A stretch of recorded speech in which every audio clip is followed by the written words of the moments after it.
Okay, so what you're going to be doing in this activity is you will be using your own Alliances map. So you should have that map with you on your desk. So you'll have the map and you should have two colors, either crayons or colored pencils, marker. You can use marker, but it'll bleed a lot and you'll be coloring all over this map. So I would suggest using colored pencils or crayons. You are going to be identifying the Triple Entente and the Triple Alliance. And so you can see that I have already made a key at the bottom of my page, and so I want you to do that too. So while you're listening to me talk about the different alliances, why don't you go ahead and make yourself a key with two different colors. Identify them as the Triple Entente and the Triple Alliance, and then I'll just describe them. So the Triple Entente is one alliance that was formed. An entente means friendship. And so it literally means like the three friends, or the triple friendship, or the triple agreement, or really it means the Triple Alliance just in French. So we're going to start by outlining different countries and then coloring them in based on what alliance they fell into during World War I. So I'm going to start with France, and France is going to be in my color in blue, and so I would outline it and then color it in blue.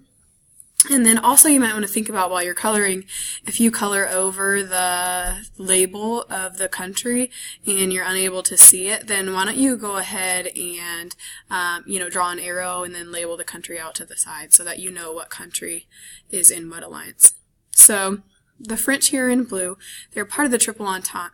And the French, at this point in history, prior to the beginning of World War I, they had a lot of fears and also a lot of bitterness to the Germans, because they've had a complicated history with the Germans, and that they have lost conflicts to Germans in the past. And so they already have some, prior conflicts with the Germans that's causing a little bit of animosity between them. So they've got a little background.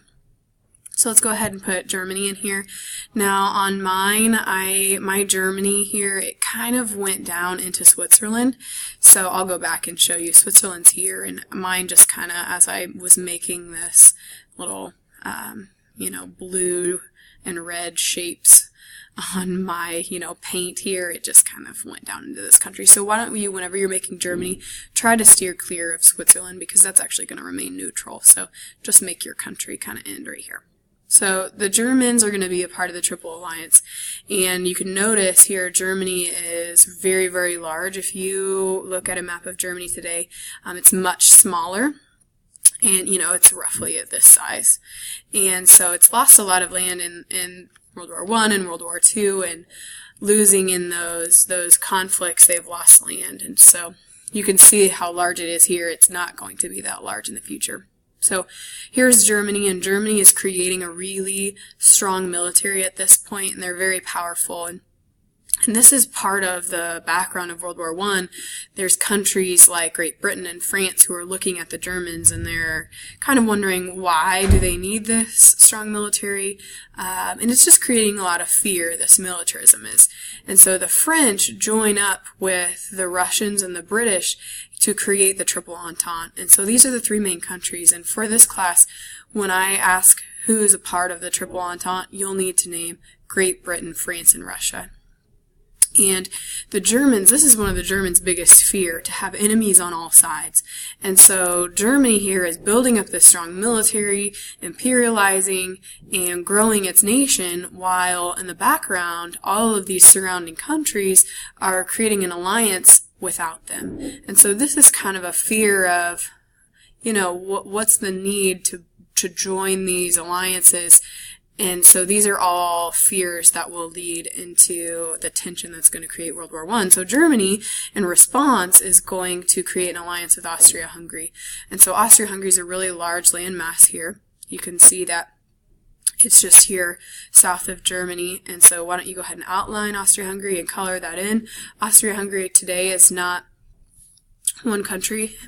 During this time period, it is a joint empire, and it is being ruled by a leader who is, at this point in history, in the early 1900s, is very, very old. And so he is nearing the end of his life, and the Austro-Hungarians know that there will be an heir, and that this line will of rulership, and this leadership will be passed on. And so that's kind of what's going on in Austro-Hungary. So Austro-Hungary is also imperializing and taking over land down here in the south, taking over a lot of Slavic territory, and the Slavs are just an ethnicity in this region, and the Slavs feel oppressed by the Austro-Hungarians, and so that's a huge factor in what's going to eventually lead to war in the future. So just keep that in mind. So then we have Serbia here, and Serbia is going to be a part of the Triple Entente.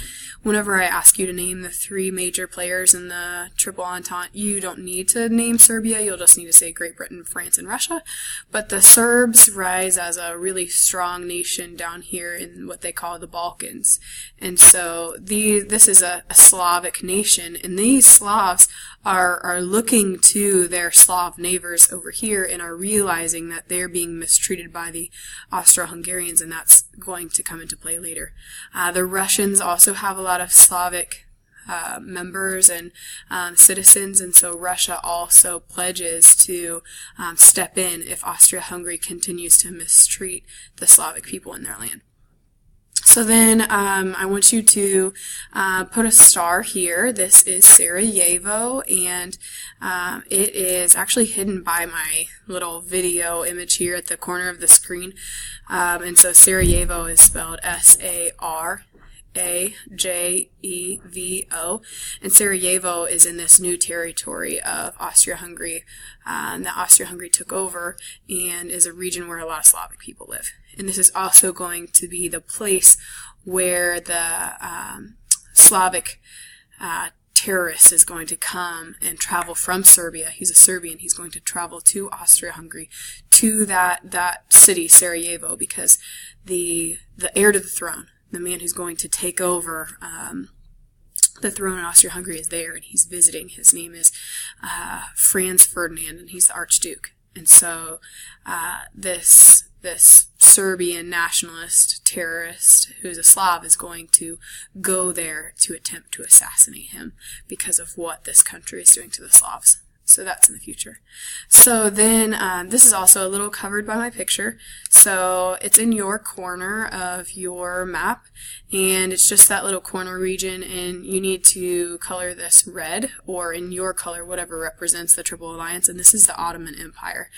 And the Ottoman Empire is spelled O-T-T-O-M-A-N, and then Empire. And the Ottoman Empire in current day, in modern day, is Turkey today.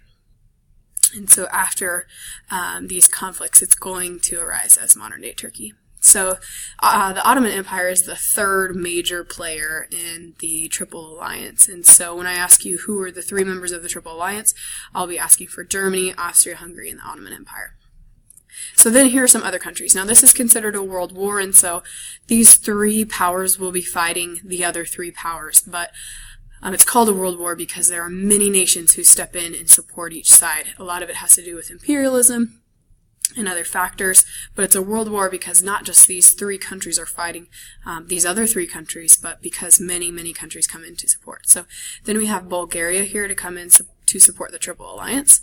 Italy, if you remember, Italy started supporting Germany and Austria-Hungary and flipped before the war and actually sided on the Triple Entente, so you should color in Italy as blue.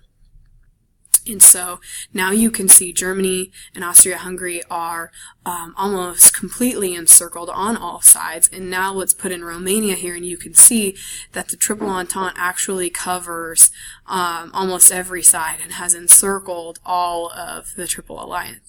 And so this is what your map should look like, and this will serve as a really good resource for you when trying to understand the war in World War I and how militarism and alliances and imperialism and nationalism all come together to start this First World War.